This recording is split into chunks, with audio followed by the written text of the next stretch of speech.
Welcome to You Should Know, a series about the things you should have been taught in high school, but weren't. In each episode, we'll dive into a topic that's important to understand and easy to implement into your life. We'll talk to experts, break down complex ideas, and give you the information that you need to make informed decisions. So whether you're looking to learn something new or just want to stay up to date on the latest news, You Should Know is the place for you. So give us a thumbs up, leave a comment, and let's get started.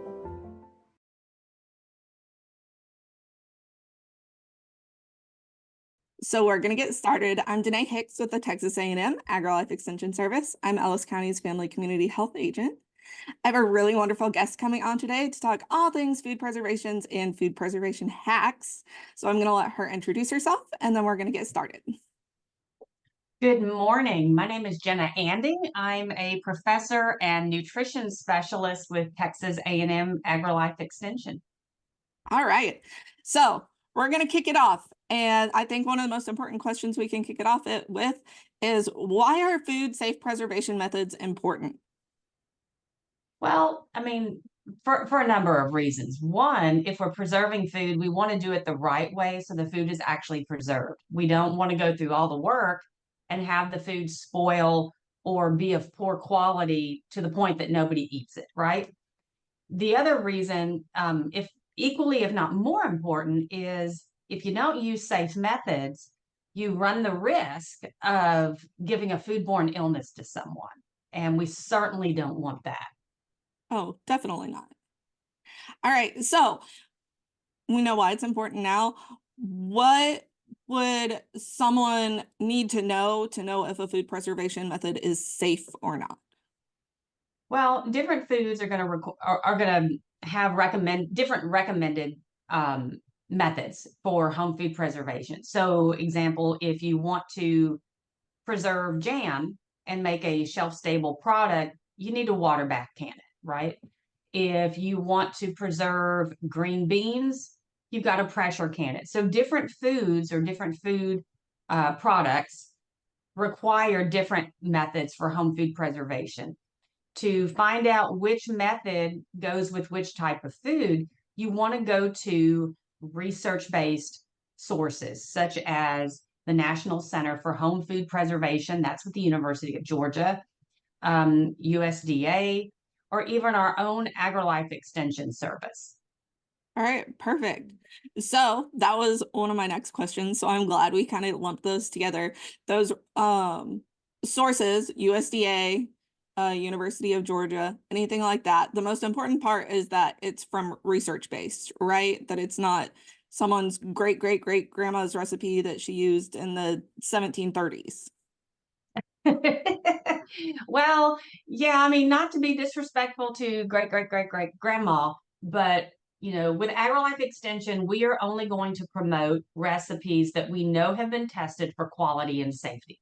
So we know from research that people go to many different sources for information and recipes about home food preservation, including the internet, social media, even general cookbooks.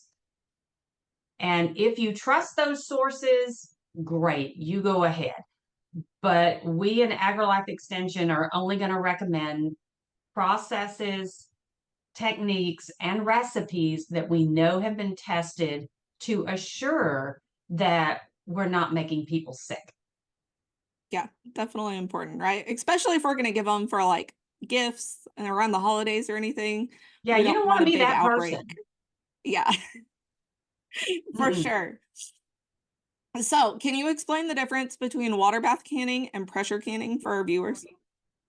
Sure. In a nutshell, water bath canning, it's really boiling water bath canning. So we're processing our jars of whatever our food product in a very large pot covered with a rack in boiling water. And we're going to boil those jars for a set amount of time.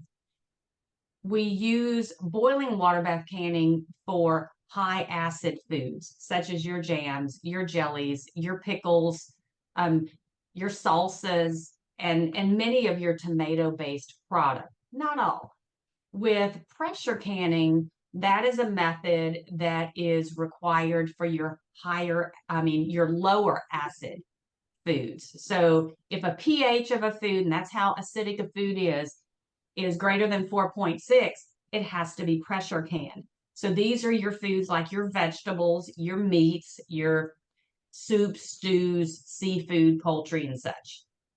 Is there a way that someone can test at home for pH? Or is that where we fall back into like we use safe recipes and safe canning practices? I would recommend that rather than people get their own pH meters, which may or may not be calibrated. I don't know how accurate all of them are out there because, I mean, you can get pH meters from a lot of different places online, and I just don't know how accurate. I think you're better off starting with a tested recipe, and there's plenty of tested recipes out there. Yeah. I just wanted to make sure. We see a lot of questions come up in canning pages and stuff like that on Facebook. And that's one that's always like, well, I tested my pH and they said it was fine. And I always kind of have the same reaction of you of like, man, I hope that's calibrated and it's accurate. Yes. There Okay. are there's labs, there are laboratories that will test the product for you. It's I don't know what the cost is. You have to send the product off to them. They'll test it and send you the results. That seems like a lot of work when we could just use a tested recipe. I'd rather people just use a tested recipe. Yeah. Okay. So I had never heard about this up until about 6 months ago, but can you explain what rogue canning is and if it's safe? Well, to me, the definition of rogue is somebody kind of doing their own thing, maybe deviating from what the best practices are with home food preservation. So I don't know if there's really a definition of rogue canning, but to me, that's somebody that might not be following best practices, might not be using research based methods or research based recipes. I don't So recommend people go rogue. probably not safe.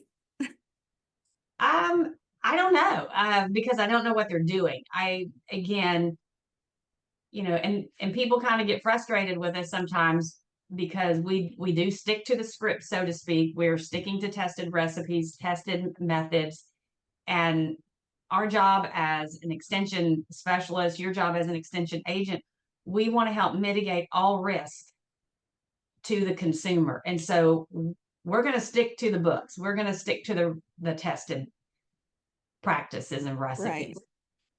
Right. Okay. So as far as I'm aware, correct me if I'm wrong, but we should not be canning dairy products. So butter, milk, anything, yogurt, maybe. I saw somebody can a cheesecake the other day, so that was interesting. Can you explain why we don't do that? Because we don't have tested recipes for it. I mean, in theory, you can can anything you want. Whether or not you should, that's a different story. But we don't have tested recipes for foods like that. Yeah. And it just seems like I know people, there are like safe ways to can meats. I know Oh, there are absolutely, there are pressure tested canning. recipes and Yep. everything. And even that for me kind of like gives me the ick. I'm like, I don't want canned food sitting out at room temperature, even though it's in that like stable environment of the jar or the can. Butter and milk falls into that category with me too, especially since we don't have those recipes that are tested. Right. All right, so we've talked about my Facebook groups and how they pop up on my timeline and stuff from time to time. One of the most recent discoveries that I've seen people doing is canning avocado. Um, so from what I've seen, they smash up the avocado, smash it down into the jar, get as many air bubbles as possible out. Mhm. And it's funny because they all say that they try to get as many air bubbles as possible out, and then they can it. Now they never say if it's water bathed or if it's pressure canned, but what do you think about that? I have not seen a tested recipe for canning avocado. I'm just going to say that right off the bat. So I personally wouldn't recommend it. Avocados, I know it's technically a fruit because it has a seed in it, I don't know the acidity. So could you water bath or pressure can? I don't know. I don't know the pH of an avocado. Um, the other thing is you're smashing a fruit, or I still think of it as a vegetable, and you're putting it in the jar. We don't know the density. And so when we look at tested recipes and the processing time, whether it's in a water bath or a pressure canner, one of the driving factors behind the length of time those jars are in a canner is the density of the food, because you want to make sure that the processing time is thoroughly heating that entire content of food. So just mashing a bunch of avocados up and putting it in the jar, I don't know how long they're processing it for. I don't know what way. There's no way we can guarantee that it's safe. Yeah. Yeah, I think it's really interesting. And a lot of people, I feel like they feel like the USDA is kind of like gatekeeping, that like you can only do this. This is how you should do it to be safe or whatever. But there's actual like science behind it with the density and the pH and everything that makes sure that it's going to be safe and shelf stable versus maybe not being safe. Right. All right. So this is an interesting question, and actually my friend asked me this the other day, so I'm interested to see if I told her the right answer or not. Or I guess it should be should you can, because like you said, you can anything. Should you can flour and dry beans? And if not, are there other recommended methods instead? So we do not have any tested methods or recipes for doing either of those food products. I will say that dry beans are already dry, so they are preserved. Dehydration is a method of home food preservation. So the dry beans are already dried. If somebody if you have dry beans and you're in a really high humid environment, maybe you could vacuum seal the bags, just to pull out all the air and maybe moisture. Um, as far as flour goes, I mean, I have seen, I'm on my share of Facebook pages where people will can flour in the oven, in a jar. We don't recommend that. To me, you're cooking the flour. And again, it gets back to a density issue. How long do you do it for? One, we do not advocate canning in the oven. Um, but what you could do is, because I know it's humid in Texas and you buy bags of flour and sometimes you get weevils in them. So what I would do, and this is what I do when I buy flour, is I stick it in my freezer until I'm ready to use it. And because those bags sometimes can absorb other odors from the freezer and take on odors of other, you know, foods or whatever that might be in your freezer, I put mine in a self-sealing or zippy bag. You know what I'm talking about Yeah. without saying the Yeah. the the brand name. Um, in a plastic bag, and then in a plastic storage bag, and then I put it in the freezer.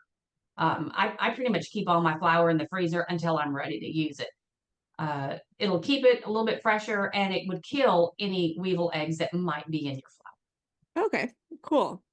So we have gone through some safe food preservation methods. Let's talk about some food hacks real fast. And this first one is one of my favorites. We talked about it with our Healthy Texas Youth Ambassadors last year. I was actually the one that came up with that section for our Super Summit. So I was super excited whenever you hopped on and were interested in like educating them on it. Avocados in water in the fridge. There are a lot of people that think that this can help them last longer or help them if they're ripe. It kind of like puts them in this like homeostasis, like I'll forever stay ripe stage. Talk to me about that. Is it safe? Is it something that we should be doing?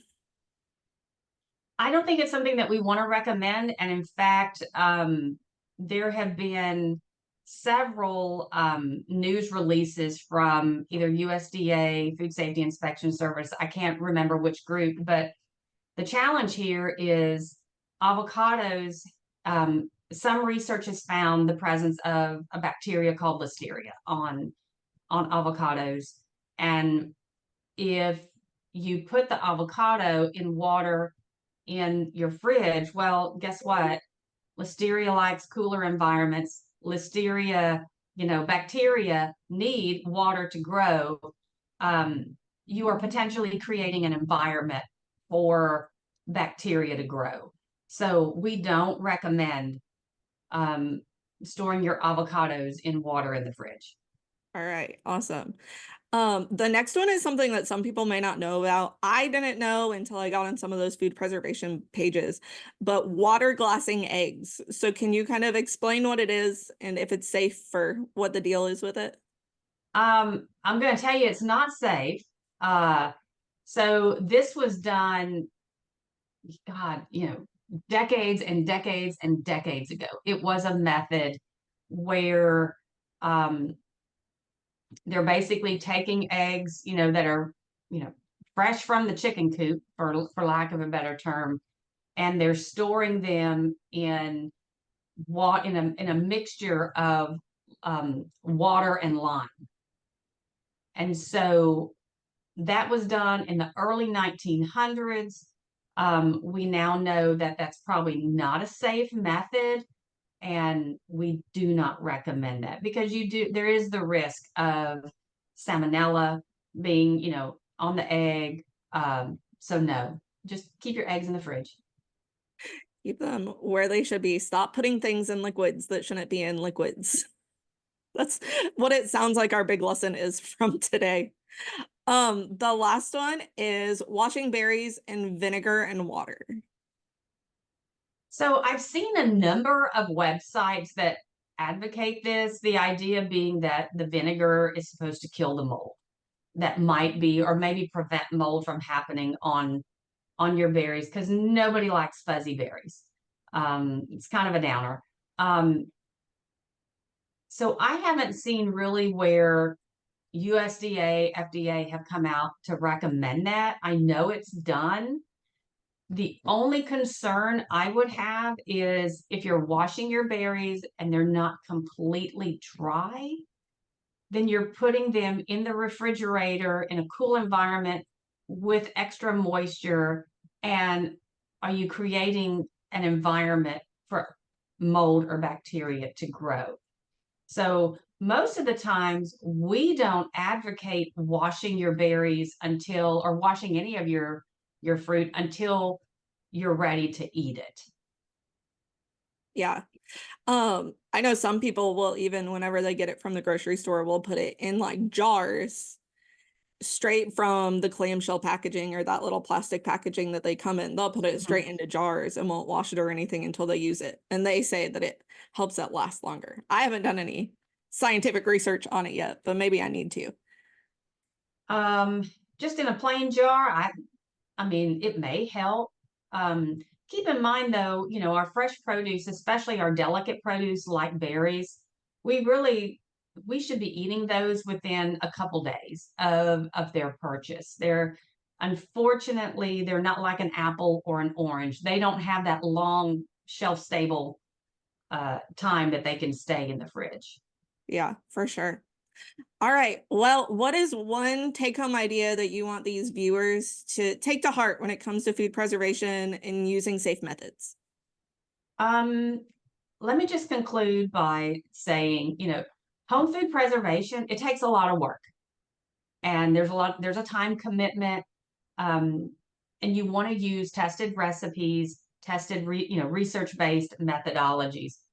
But you also want to make sure that whatever you're preparing, sorry, I have a train coming through campus, so No, I'm gonna you're have to good. talk quick. Um, you want to make sure that you and your family will eat it. So use tested methods, use tested recipes, but man, don't go through all that effort if nobody's going to eat your pickles or your chutney or your jam, because it's a waste of time and food resources.